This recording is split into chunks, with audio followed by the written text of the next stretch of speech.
Breaking News.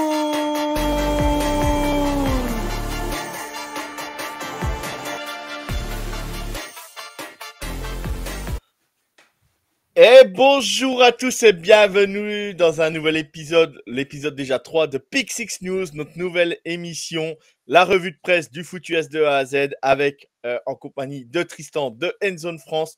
Tristan, comment tu vas cette semaine? Salut Joe, bah ça va super, merci. Et toi? Bah ça va parfaitement. On a plein de choses à dire aujourd'hui, ça va être cool. On a plein d'infos à donner. Donc voilà, pour ceux qui retrouvent l'émission pour la première fois, c'est une revue de presse. On va balancer les infos, donner un peu nos avis sur les infos qu'on vous présente. On ne présentera pas toutes les infos non plus. On va présenter les principales infos qui nous intéressent nous. Et après, bah, pareil, si vous voulez qu'on parle d'autres infos sur la saison régulière qui va arriver, parce qu'en pleine saison, on fera une revue de presse le mardi et une revue de presse le jeudi. Là, en ce moment, on a en intersaison, donc on en fait une. On ne sait pas si on fera jeudi ou pas cette semaine, mais on va déjà faire mardi. Et voilà, après, ça sera, on On s'adapte. verra. On s'adapte par rapport à la semaine. S'il y a des grosses infos dans la semaine, des fois, on peut faire un épisode spécial sur l'info qui est sortie aussi. Donc voilà. Tristan, t'es chaud, on est parti pour cette semaine. Let's go, ouais, let's go. Let's go, on y va. Allez, c'est parti. On change de slide tout de suite. Et normalement, on est bon. Ah, Ça devrait. magnifique. Voilà, c'est parfait. Donc, Rodé. Mais on commence pas par une bonne nouvelle par contre. On commence pas par une bonne nouvelle, puisque exactement. on a appris que Tristan Wirth s'était fait opérer du genou et Mhm. qu'il manquerait vraisemblablement le début de la saison. Alors, on n'a pas plus de précision parce que voilà, ça peut être un seul match, ça peut être deux matchs. S'il commence la saison sur l'injury reserve, ce sera minimum quatre matchs. Donc, déjà un coup dur pour les Buccaneers. Parce que t'en penses, Joe?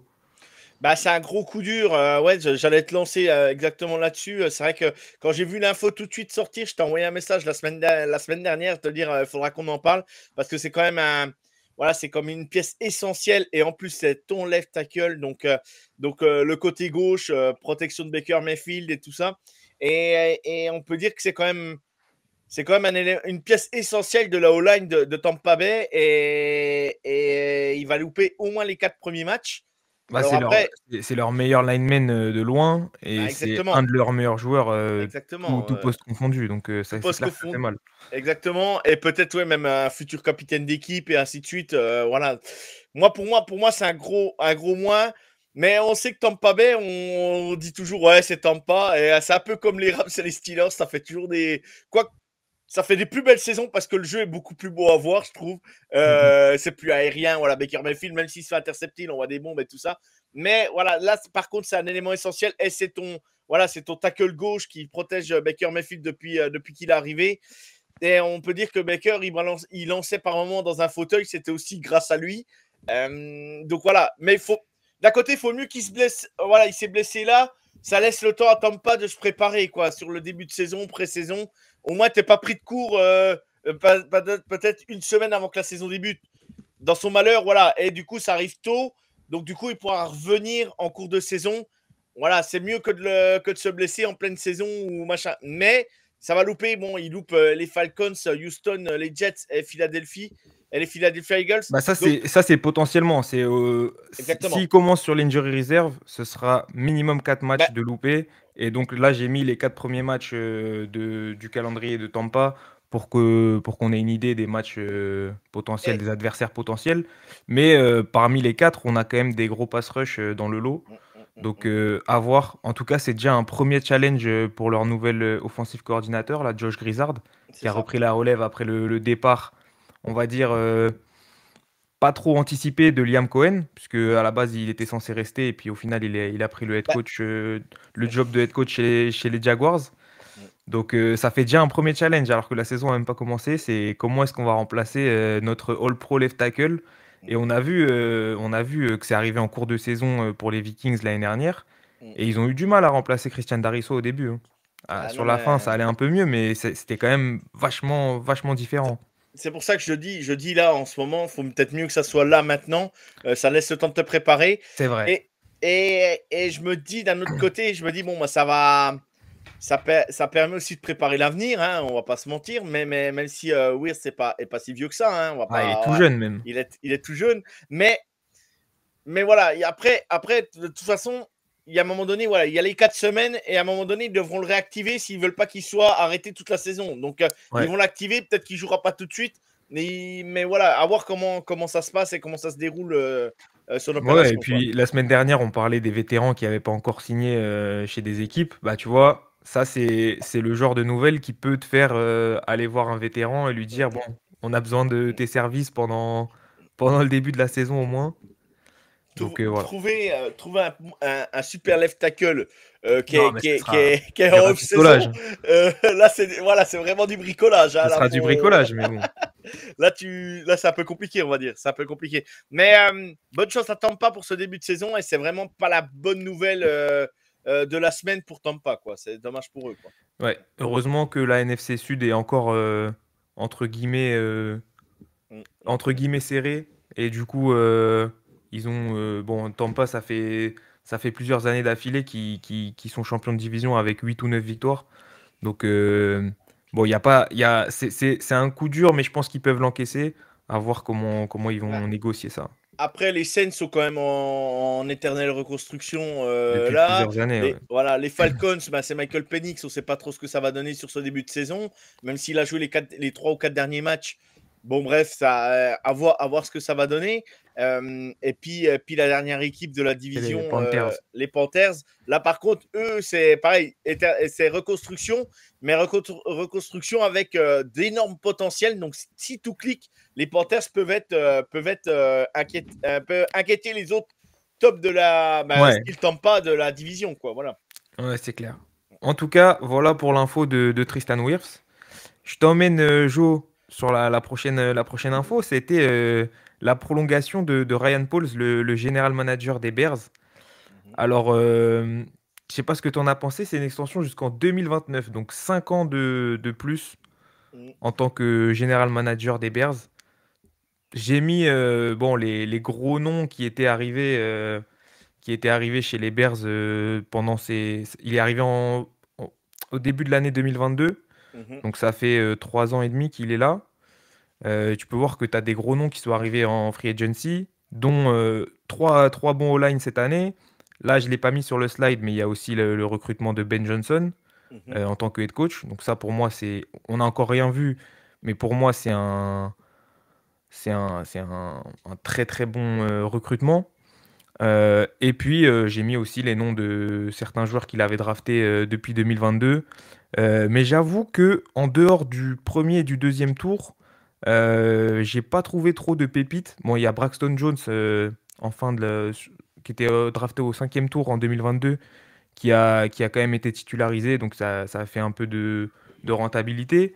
Mais au-delà de ça, je dirais que c'est la force de Ryan Pauls, ça a été plutôt en termes voilà, de trade, en termes de free agents, en termes de pick en haut de draft. Mais sur le day 3, on peut pas dire que ce soit sa plus grande force. Mhm. Ben, après, voilà, pour revenir à Ryan Pauls, là, si ça clique pas, j'ai envie de dire ça cliquera presque jamais parce que les ajouts, voilà, Joe Tunney qui est arrivé quand même, même s'il est vieillissant, ça reste quand même le top guard All Pro quand même de la NFL. Donc, donc voilà, là tu prends vraiment quelqu'un pour protéger l'intérieur de ta O-line, pour protéger aussi Caleb Williams, ce qui est très important. Voilà, Jonah Jackson, Drew Dalman, comme tu l'as dit, Montez Sweat, c'est quand même pas, c'est un pass rusher qui a fait un gros Super Bowl, si je ne me trompe pas. Hein. Donc DJ Moore, bah, qui arrive, Tremaine Munts, voilà. Et puis après, la draft est vraiment intéressante. Hein, quand tu draftes Loveland, Luther Burden, Romeo Dunze, qui n'a pas fait la saison qu'on l'attendait l'année dernière. Et j'espère que vraiment, on va voir vraiment quelque chose de mieux chez lui cette année. Après, Montez voilà. Sweat, Montez Sweat, tu m'as dit Super Bowl ou Pro Bowl? J'ai pas Pro entendu. Bowl, Pro Bowl, Pro Ouais. Bowl. Pro Bowl, pardon. Ouais, il Pardon. était chez les Redskins, enfin chez Je les confonds, Commanders. je confonds avec celui qui était chez les Eagles au Super Ah, Bowl, George Sweat. Josh Sweat, voilà, pardon, Ouais. pardon. C'est moi qui ai fait une erreur. Mais au Pro Bowl, je savais qu'il avait fait Pro Bowl, Super Bowl. Voilà. Ça m'arrive de me mélanger. Quasiment pareil, hein, finalement. Quasiment. Ouais. Il y en a qu'à une bague, pas l'autre. Bref, non, mais ce que j'ai envie de dire, voilà, j'ai vu que tu avais mis Rockon Smith et puis CJ Stroud. C'est vrai qu'il y avait le choix, CJ Stroud ou Caleb Williams. Ils ont pris Caleb Williams. Bah, CJ Stroud, c'est la draft juste avant. Juste avant, ouais. Où en fait, les Bears ont le deuxième choix de la draft. Et ils trade down en fait pour prendre Darnell Wright au choix numéro 9 ou 10, je crois. C'est ça. Numéro 9, il me semble. Et c'est les Panthers qui montent pour prendre CJ Stroud. Donc, dans le CV de Ryan Pauls, on va dire, il a quand même passé sur CJ Stroud à un moment. Les Houston Texans, tu veux dire? Oui, j'ai dit les Panthers. Non, les Panthers ont pris Bryce Young. Ouais, on se mélange. Voilà. Les Panthers ont pris Bryce Young en premier et les Texans ont trade up pour prendre CJ Stroud. Exactement. Non, mais c'est le début de saison. Hein. C'est dans son CV d'avoir passé sur CJ Stroud. Ben non, en fait, on dit des bêtises encore une fois. Je crois qu'ils avaient le premier choix et que c'est les Panthers qui ont trade up. Oui, pour monter. Exactement. Bryce Young. Donc, il a passé sur CJ Stroud et Bryce Young finalement. Exactement.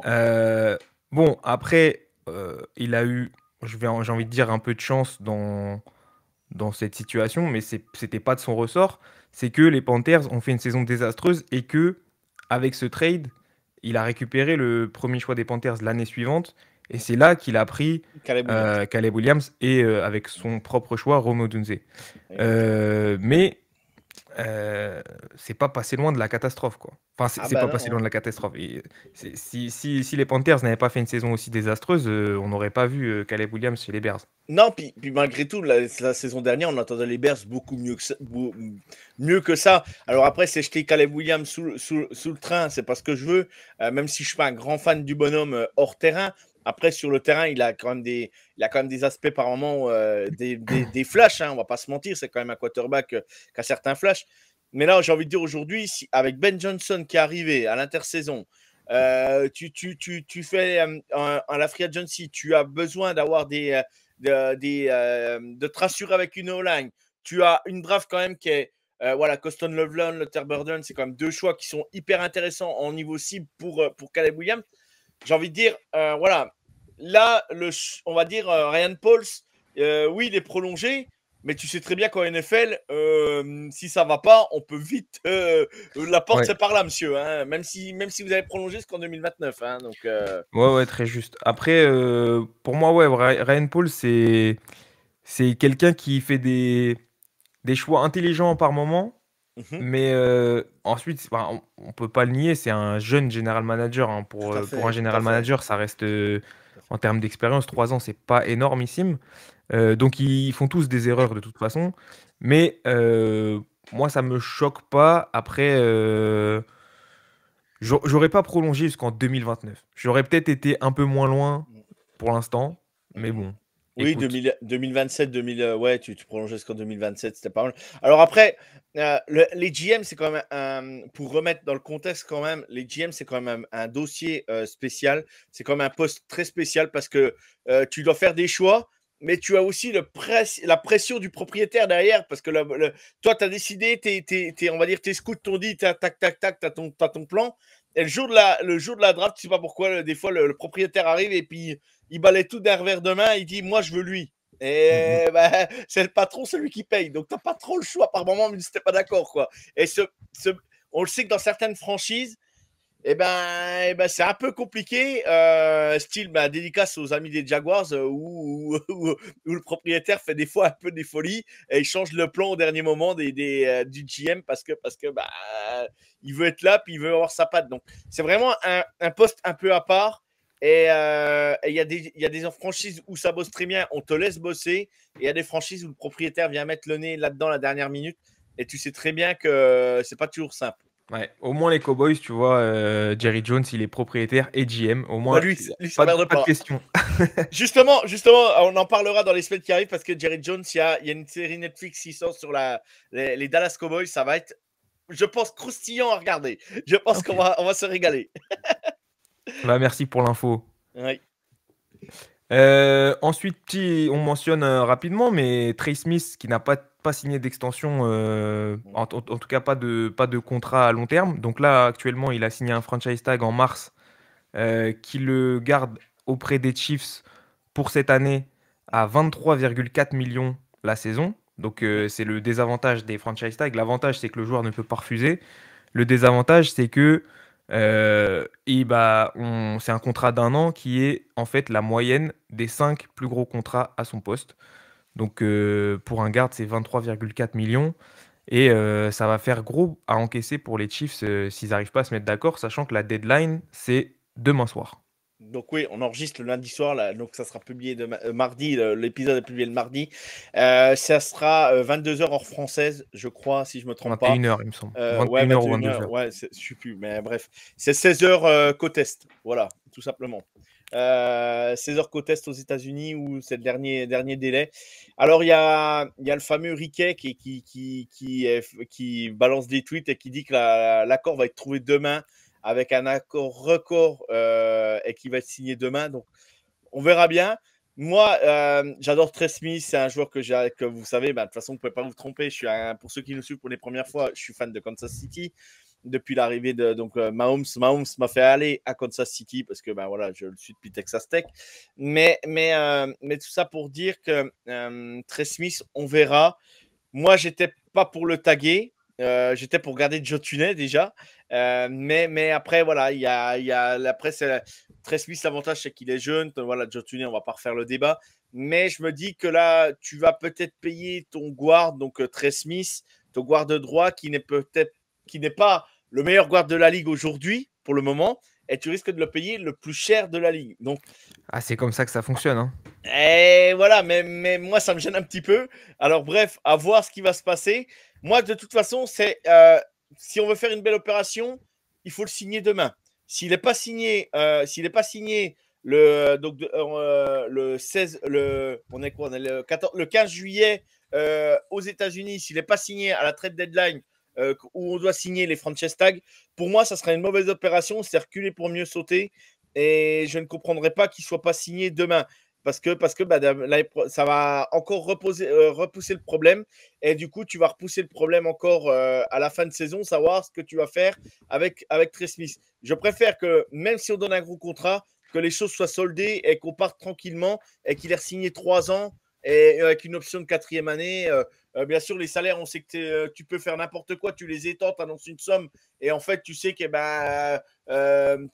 tu peux réévaluer ou que tu le cut à la 3e année, tu ne donnes pas les 2 dernières années, c'est ce qui fait le plus gros montant de la signature, tu sais comme c'est. Donc en NFL, il y a plein de détails qui rentrent parce que des fois, quand on annonce un contrat, il faut voir ce qui est garanti et ce qui n'est pas garanti. Donc à voir.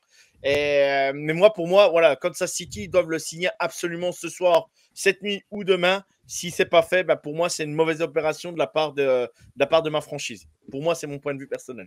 Voilà. Ouais. Et écoute, pour continuer sur les questions des contrats, on va finir par la nouvelle. Enfin, la nouvelle. C'est un truc qui a pas trop eu lieu les années précédentes, en fait. C'est les hold-out de quasiment tous les rookies draftés au second tour cette année. Il n'y en a que 2 qui ont signé. Je vous les ai mis à l'écran. C'est Jaden Higgins des Texans et Carson Schlesinger, le linebacker des Browns. C'est ceux qui ont été choisis du coup à la 33e et 34e position overall. Donc les 2 premiers du second tour. Et ils ont eu des contrats garantis. Chose que réclament donc quasiment tous les autres joueurs du second tour, puisque ils disent à leur agent et leurs agents disent aux franchises NFL, il n'y a pas de raison que vous le fassiez pour un tel et pas pour un autre.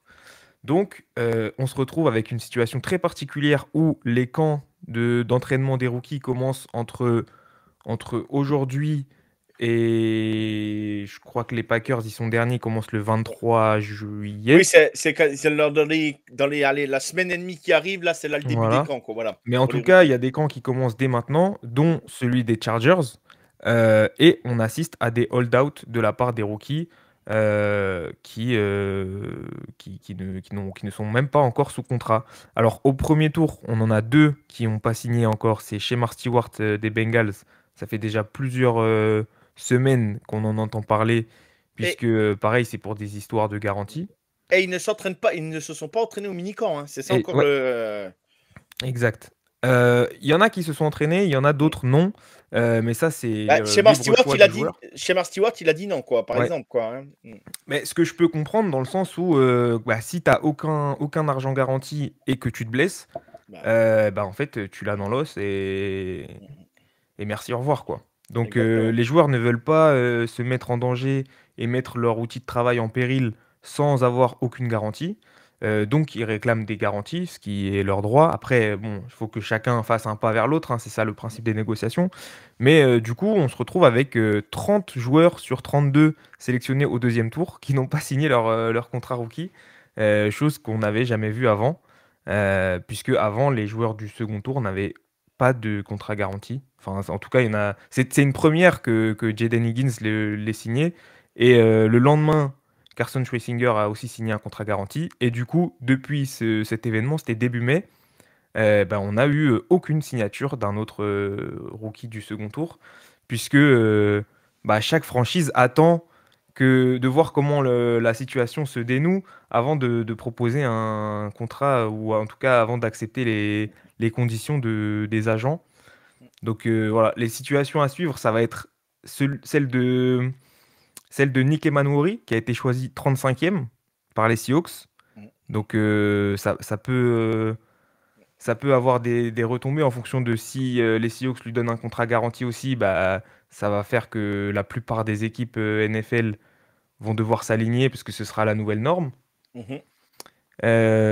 S'il en a pas, ce sera, bah, à partir du 36e, ce sera, soit il négocie des trucs garantis, soit non. Mais en tout cas, et l'autre situation à regarder, c'est celle de Tyler Shue, quarterback des Saints, qui a été choisi à la 40e position, puisque, bah, de par sa position de quarterback, il y a des chances que ça fasse bouger le marché un peu plus vite.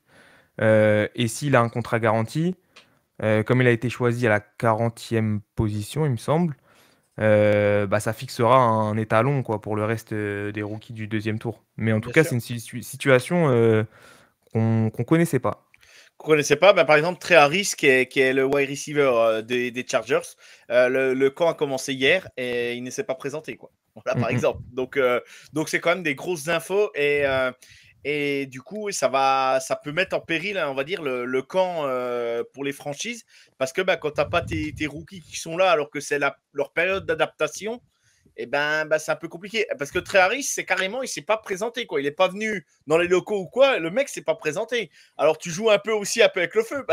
Mais si le syndicat des joueurs ils sont tous solidaires entre eux, Ça va les marcher. franchises, ça va marcher Ils n'auront parce pas le que choix. ils n'auront pas le choix de payer. Mais ça risque de provoquer certaines situations dans les prochaines drafts et tout ça un peu compliquées à l'avenir. Donc, à voir ce qui va se passer. Mais moi, j'ai envie de dire, les joueurs sont dans leur droit, bien évidemment. Les franchises sont dans leur droit aussi de proposer. Et après, si c'est pas accepté par le joueur, eh ben, c'est comme tu dis, c'est les négociations et il faut trouver un terrain d'entente. C'est Mais ça. bon, les gens qui aiment le foot, les gens qui aiment jouer, à un moment donné, iront jouer, c'est pas un problème. Le truc, c'est qu'on sait qu'aux États-Unis, il y a quand même bah, des contrats garantis peuvent sauver une famille, hein. Bah, surtout que quand tu sais que enfin, après tant d'efforts, bon, il y en a beaucoup qui ont eu déjà des gros contrats, en exactement, NCAA, bien sûr, mais bien sûr, au-delà de ça, c'est quand même, voilà, le fruit de beaucoup d'années d'efforts. tout à fait. Et du coup, t'as pas envie de mettre en péril, potentiellement, quelque chose qui te mettrait en sécurité pour la fin de ta vie, quoi. Bah, non, mais tout à Je fait, tout peux, à je peux fait, comprendre, hein. tout à fait. C'est exactement ça. C'est exactement ça. Et du coup, moi, je me mets à la place des joueurs et c'est dans leur droit. Et au départ, tu n'en aurais eu qu'un. Bah, tu te dis, bah, celui-là, il va se brûler les ailes. Mais là, ils sont Mm, tous mm. là, donc tous solidaires entre eux. Ça va poser problème. Bah, il y en a peut-être un qui va accepter plus vite que prévu. Je fais la petite aparté, c'est Quinton Jenkins qui a eu des problèmes avec la justice là. Lui qui était dans le combat aussi pour pas signer tant qu'il n'a pas l'argent garanti. là aujourd'hui avec ses problèmes judiciaires et son problème, on fait vite fait la petite aparté, mais voilà, c'est quand même un running back du second tour qui a été champion avec Ohio State et qui a joué à Ole Miss. Voilà, c'est la petite aparté. Tristan, toi, on va pas s'étendre sur le sujet parce qu'on n'a pas les tenants et les aboutissants de l'affaire, mais encore un qui fait des frasques et qui fait des conneries et qui se retrouve devant la justice alors Ouais. qu'il débute sa carrière, quoi. Bah, d'ailleurs, ça rappelle Michael Hall, je crois qu'il s'appelait, qui a été pris au deuxième tour par les Browns l'année dernière et qui a été arrêté pour pour les mêmes charges à peu près à la même période. Donc voilà, je pense qu'ils commencent à être familiers avec ça, les Browns, les pauvres. Mais je sais pas si ils font des recherches pas assez approfondies sur leurs prospects ou si c'est vraiment la faute à pas de chance que ça tombe toujours sur eux. Moi, j'aurais tendance à dire que soit ils en ont connaissance et ils en font abstraction, soit ils en ont pas connaissance et ils font pas des recherches assez approfondies. Mais enfin voilà, en tout cas, je pense que Judkins aura en effet un moins gros bras de levier pendant les négociations de son contrat, ça c'est sûr. Exactement, exactement. Et voilà, c'est encore peut-être une future carrière qui peut être gâchée en peu de temps là, parce que bah, pour des voilà, c'est inadmissible hein, ce qu'il a fait. Il y a Mm. pas de mots. Bref, on va pas s'étarder sur le débat. Voilà, c'est un peu les infos qu'on pouvait vous donner aujourd'hui. Tristan, tu as d'autres infos dont tu veux parler vite fait comme ça Non, pas en d'autres rapide? infos comme Non? ça, Ouais. mais écoute, on reviendra la semaine prochaine avec autre chose, et notamment la finalité de ces histoires de contrat hein, entre Trey Smith et tous les rookies du deuxième tour. On Bien va sûr. avoir de quoi discuter contrat là. Tout à fait, tout à fait. Non, non, mais on va pouvoir discuter de ça. Juste pour finir, voilà, je l'annonce comme ça, c'est parce que j'ai envie de le dire. Aidan Hutchinson va reprendre l'entraînement après sa grave blessure. Et ça, c'est une bonne nouvelle quand même pour les Lions. Très Et très bonne nouvelle. j'ai hâte de revoir ce joueur sur le terrain parce que qu'est-ce qui me faisait plaisir. Moi, c'est la petite info que je voulais rajouter un petit coup. Voilà. Ouais, Tristan, c'est parfait. On est tout bon? On on est rajoute tout rien bon. d'autre? Ok. Tristan, bah, on va conclure ce troisième épisode. Quel plaisir encore de faire cette émission avec toi. Franchement, c'est un pur kiff. Merci à toi. Merci de prendre le temps avec Endzone France parce que tous les visuels, c'est Tristan encore qui les a fait aujourd'hui. Donc, merci à toi. Franchement, c'est top. Et on vous dit à la semaine prochaine, Tristan. Ciao. Ciao tout le monde. Bye. Que Dieu vous garde. Car moi, j'ai pas le temps. Ciao, ciao. Breaking news.